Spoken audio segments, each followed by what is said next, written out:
Skip Martin's Friends and Legends podcast. Hey everybody, how you doing out there? Welcome to my show, Friends and Legends, my podcast. And today I got a friend and a legend, Mr. Felton Pilate from the group Confunction. What's up, Doctor? What's up? What's up, my brother? Thank you so much for having me on, man. Man, I'm telling you, I had to bring you up here because you just so amazing, man. And a lot of people don't really know the backstory of you and Michael and doing this whole legacy with Confunction, because you're like computer love, all that shit in the background, man. You're that guy. Oh my God. So take me back, man. Tell me how you and Mike, how you started with this whole scenario. Did you guys start out Wow. together or what? Tell me the story. No, we didn't. Okay. At 16, I actually had started my own band, Mm-hmm. and we were doing gigs, the local Battle of the Band stuff. Michael Right. had his band called Project Soul, Mm-hmm. and in my mind, at one point, we were competing bands, but Okay. to be honest, that wasn't really the case. Right. Project Soul was, was the it. I remember going to go see them one time at a Uh-huh. concert at the fairgrounds. And I'm telling the rest of my guys, see, that's more like what we need to be like. Mm-hmm. Mm-hmm. Our drummer got pulled out of the band because he had bad grades, and his dad said, Mm-hmm. "Nope, we're Yeah. not with this."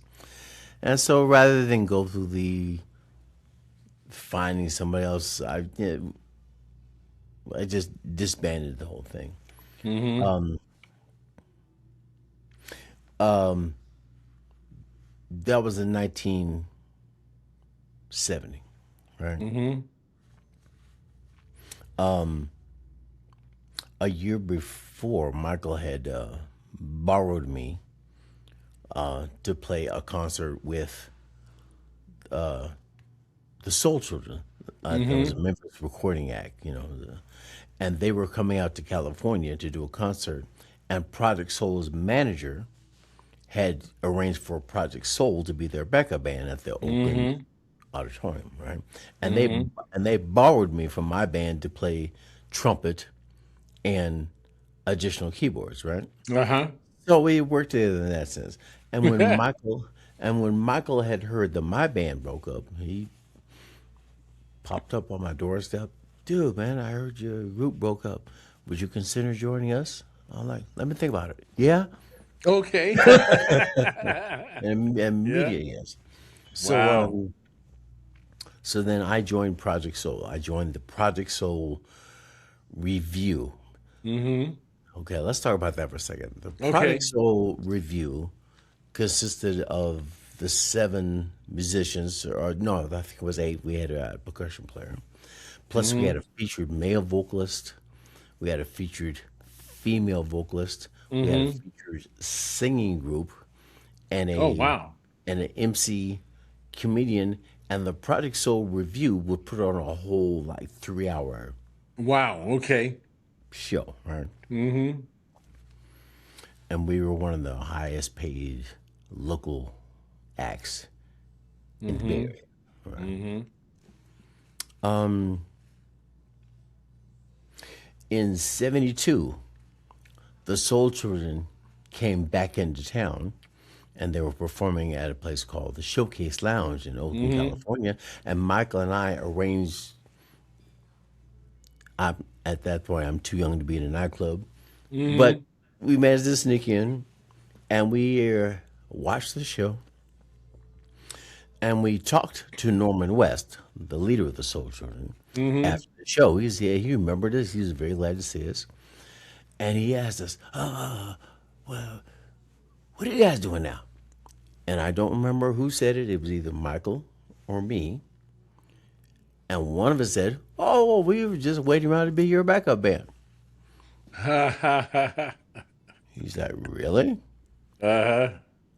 He fired his band that night, Uh-huh. hired us on the spot. We had a couple of days to tell our parents we're leaving town. We're Uh-huh. going to move to Memphis, Tennessee, and start our lives as professional musicians, making Wow. $65 a night Wow. in 1970. That was big bucks back in 1972. Yeah. And so they packed us up. They moved us to Memphis as Project Soul. The big significant thing happened less than 3 weeks later, because that was like within the first week of August in '72. On August 22nd, if I'm not mistaken, we were at the L.A. Coliseum playing Uh-huh. not only behind the Soldier but behind Rufus Thomas in front of 122,000 people, That'll wake you up. recording a live album and Wow. recording film for a movie, which was the Wattstax movie. Okay. So, for those of you who don't know and have not familiar, if you've seen the Wattstax footage online somewhere and you see Rufus Thomas, that is the group that later became Confunction. That's Okay. us playing behind Rufus Thomas. Wow. Wow. Well, I So, mean, this is something, man. I mean, uh, I like to hear that story about that. And I want to go to another thing, which has to do with what do you think is one of your uh, most high regarded memories of a legacy performance? And I'm going to see if yours is the same one as mine.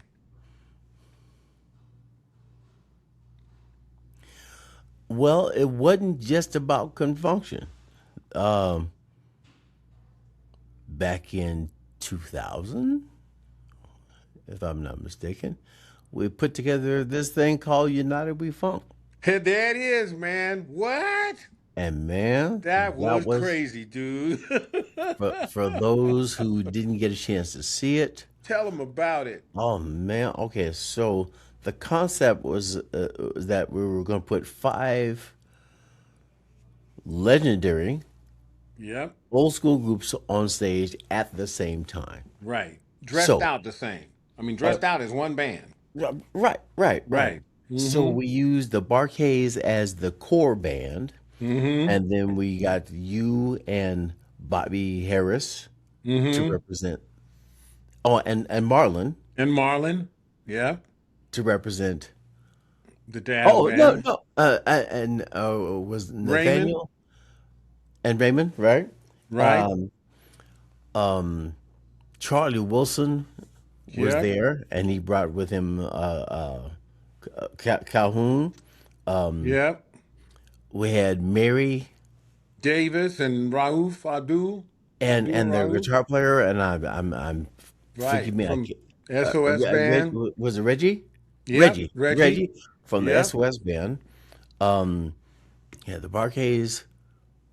Okay, Jazz Jazz band. band, Barcades SOS Confunction. band, Couldn't Function, and Charlie Wilson. Yep. Right. And Charlie Wilson. So the concept was in your normal concert, this group does a set, then this group does a set, then this group does a set. Right. No, that is not the concept with United We Funk.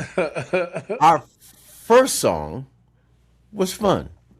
Fun, fun, fun. we start, Yes. we kicked the show off with what was for a long time our last song on stage, Right. followed by uh, Joystick, if I'm not mistaken. Yep. Something like that. And then we did a song by the SOS band. Then we did a Baby, you song, can do it. Take your time. Do it okay, right. right? Yep.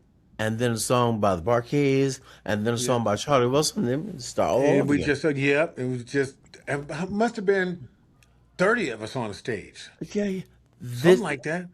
here's the concept. You know how we like to show up late for concerts? On Right. this particular concert, if you're 20 minutes late, you've already missed four great songs. Right. Right. So that was so much fun, man. And Wasn't it, man? I mean, that was like one of the epic performances, um, just collective, I've ever experienced. That'll be one of the high points in my life and career. Just playing with all those bands, bringing, we had rehearsed it, and I remember one time we did the show, and I'm playing lead trumpet, playing all these high things, right? All these horns. Everybody got horns. All the songs got some horns on them. That shit. Right. And we were making up the dance steps as we went. You know, Yes. it was Yeah. crazy, and we had a ball doing that. And everybody had their own style and everything. And I remember once we got to almost the end, and we were doing um, oops upside your head, oops upside your head. Mhm. We were getting ready to close out. Yep. And Charlie came over to me. He's going, Skippy Doo, skip, skip. And I go, and nothing, and nothing. And I looked at my watch and I said, well, damn, we've been playing for 3 hours. No wonder I don't have any chops left. I'm like, damn, Charlie. He's had his hand on his hip. Skippy Doo. And I go, yeah. Yeah. Okay. In addition to the comradeship, and just Yes. fun, the one of the most fun things about the was playing other people's songs. Yes. That's what was so cool. Playing Yes. everybody's. Wait a minute. Do you remember the audience when this was one of those shows? It was so amazing that most of the time when you do something, if the audience really likes you, they'll stand up and applause and give you a standing ovation, all that stuff. Yeah. When we got done playing 3 hours, and all those people had been dancing hadn't realized that they hadn't been dancing for 3 hours since they were 18 years old. And after that thing was over, we were like, okay, good night. What happened? You heard crickets, crickets, crickets. The people were like, shit, we're done. We're out of here. Not another song. We done funked out. We're done. All They right. couldn't even Yeah. believe they'd been up there dancing for 3 hours. Yeah. Oh my gosh! We had to break the. Then we had to break the show down into half, where we had a Yeah. intermission, And then love for songs lovers only, for or lovers only section where we right, just did right, slow songs. right. Oh, anyway, just to keep people from falling out, because the Jerry curls and their weaves were coming.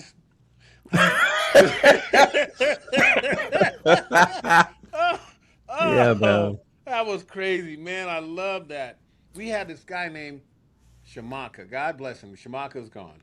Yes. And this guy was every bit of 250 pounds plus of muscle and meat. And he was playing drums. And every time, I could never forget it, man. Every time he would hit the snare would go, ow, ow, ow, ow. I'm like, man, he Yes, was sir. killing it. Oh my goodness. Well, that we're on the same page with that, because that was one of my Yes. most profound things. Skip Martin's Friends and Legends podcast. Sponsored by Electric Shop Recording Studio. The best recording studio in Las Vegas. Award-winning engineers. Top-of-the-line equipment and specialized service. In this time and in this life, and usually I have a clock up here, but I don't see the clock where I can tell how long I've been going. Okay, so we would also, I wanted to ask you, out of what you have done and all these different things in your life, um, what was like the message what do you want to be remembered for? What is your strongest thing to be remembered for? There is. It's just an example. There have been multiple times where people have come up to me and they've told me that they were inspired by one of my songs. Mm-hmm. Usually, the song that I hear about is straight from the heart. Yeah. Multiple people have told me that they have gotten married to that song. Mm-hmm. One couple actually showed me that they engraved straight from the heart on the inside of their wedding ring. Right. You know, Mm-hmm.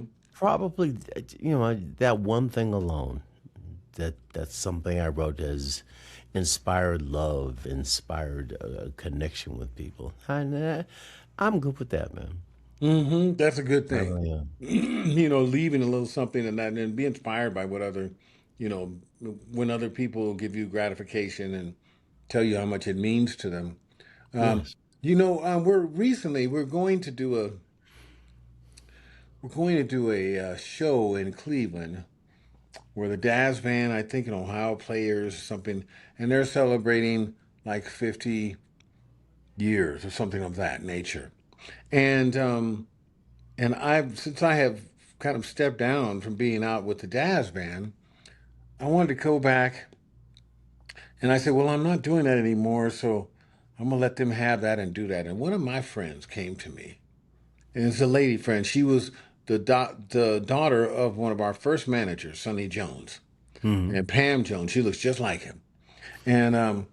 And so she comes to me. She says, "Skip, you gonna come and play that show?" And I said, "Well, no, I hadn't planned. I got some other things planned and this and that, so forth." But she said, "You really should come because the fans are gonna want to come and see you." Hmm. And what really I am so grateful for is the fans that come out of that Midwest, Cleveland, Ohio. Was left all the way from California to chase my dreams and ended up in Ohio where I didn't even know what snow was all about. And I'm out there in Ohio, but at the end of the day, after it's 50 years and what have you of doing that, doesn't matter whether I'm with the group now or what have you, we made history and those fans put us on the map. So Absolutely. I am so grateful for the fans that Yes. support our music because they didn't see us when we were in those dark places and it was damp and it was hard and there was resistance and there was drugs and there was girls and there was distractions and there was all those things, but we had to somehow come together and make a powerful unit that the fans never saw. But what all they'd see was like the tree part of us, the top of the tree, not the roots. They'd see the top of the Right. tree, and and for them, I owe them my gratitude. And I didn't even realize people were watching and listening till later on in my life. And I had fans come up and tell you all ththose stories about, man, remember you guys were in such and such and that. Yeah, man, that was the highlight of my life. And this, and I'm like, really? You were there? Oh my gosh. We were there? Oh my gosh, I forgot all about it. So Yeah. I'm thankful for the fans that really supported our music and all of that time that we spent in those dark, damp, and resistant places when nobody could see us practicing to get that shit together. I could not have said that better myself, sir. Yeah. you know? Uh, Yeah. right. So I'm glad to have you on here talking about some of these things. Now, I had done a collaborative a few years ago, and we were blessed to get an Emmy Award from that project called People Get Ready. And I Yes. didn't get a chance to have you on that project. But as hard and as arduous as that project was, I think I'm getting kind of senile or losing some of my capacity or something because I decided to do that shit again. Okay. Oh, I don't know what got into me, but I wrote this great song called Win, and I've invited you to be a part of this new collective. How are you feeling about that? I'm so glad to have you as a part of this. I'm honored, man. You know, I've tell one. I'm gonna go back to United We Funk again, right? hmm It has always been my theory. I'm gonna hmm go back that when we were a top 40 band, hmm that every song that we learned by someone else was an education.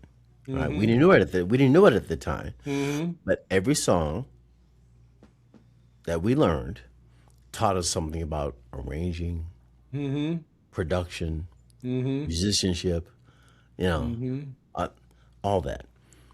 And being around you guys, everybody else in United with Funk, and learning everyone else's songs hmm and being around that other group of amazing musicians was hmm an additional education for me. Yes. Thank you, Skip. Thank you, Oh, Skip. You're an man. inspiration, man. Yeah. Man, you guys, I was always, and you know what? I was right down the street from you guys.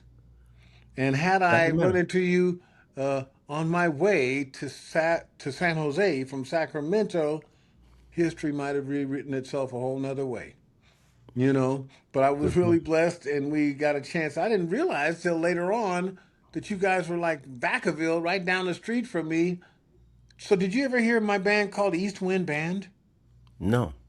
East Okay. Wind, no. East Wind was my band out of Sacramento, Okay. and we were like one of the Bay Area baddest, and What what in you got Sacramento, what it's year? like 71 to 75. Okay. You know, Keep in mind that in '72 we left California, you were so out of there, right? yeah, yeah. Yeah. I mean, I know I'm just a little bit behind you guys, a little bit younger, but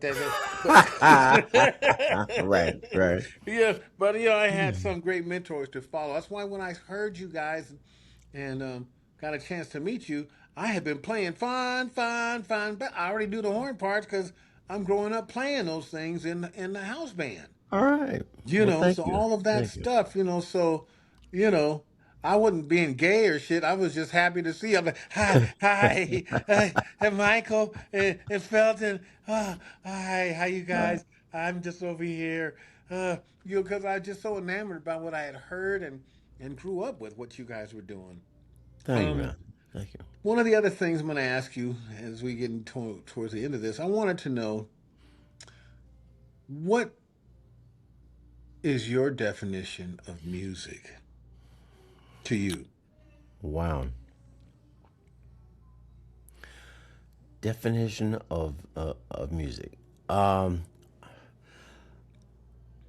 it's kind of when your heart has been given permission to express itself in the most lyrical way or the best way possible.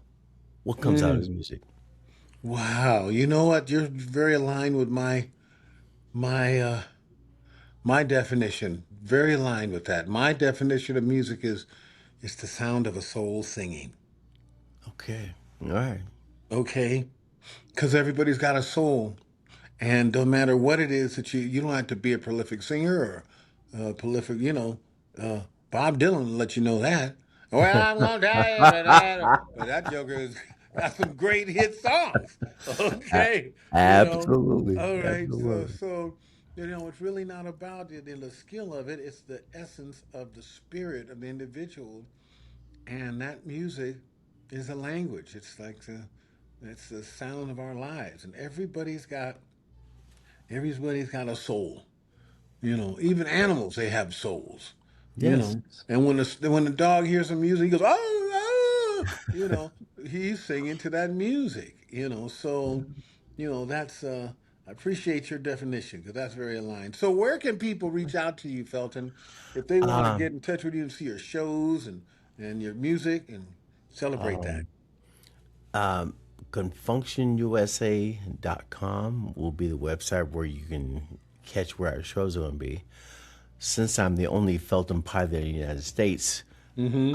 I'm easy to find Okay, then Michael Cooper. Yeah, I understand. Yeah. online. Yep. Right. So it's FeltonPilate. Simply Google my name. You'll find one way or another of seeing me or getting a hold of me. Hmm. Easy to Okay, find. that's great. And I'm gonna put this on the table on our way out of here. Um, we'll maybe edit some things down so we can tighten it up, and then we'll speed up the cadence so they'll go faster like this when you want to get more things in.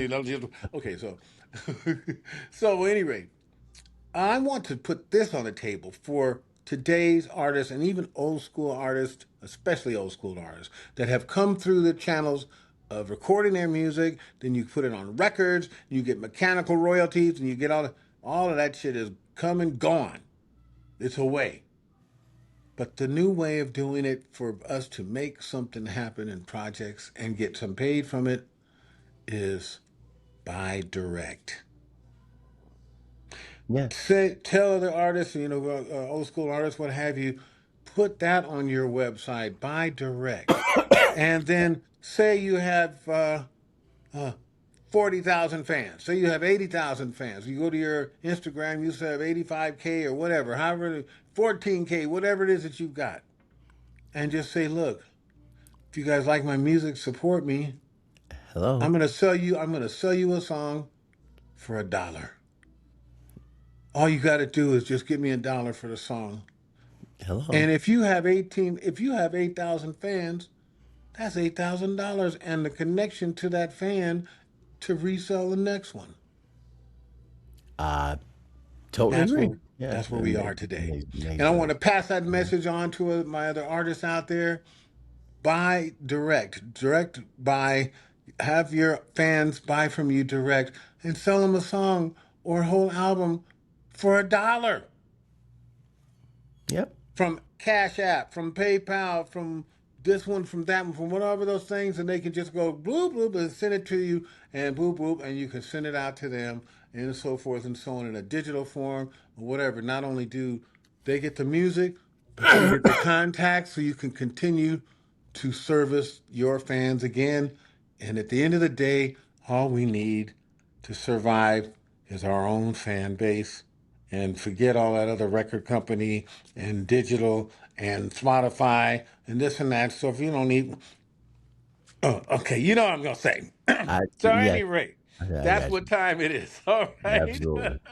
So thank you so much, my buddy Felton Pilate. You guys, you're out there listening to this Friends and Legends podcast, and we're just going to keep things going with great people like this and more stories. So stay tuned for the next one. And Felton, Yes, you've been sir. around me long enough to know.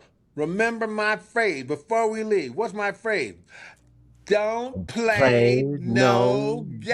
games. That's I'll right. talk to you guys later on another episode of Friends and Legends with Felton Pilate from Confunction. Thank you, you guys. Thank you, Felton. I love you, man. Thank you, man. All right.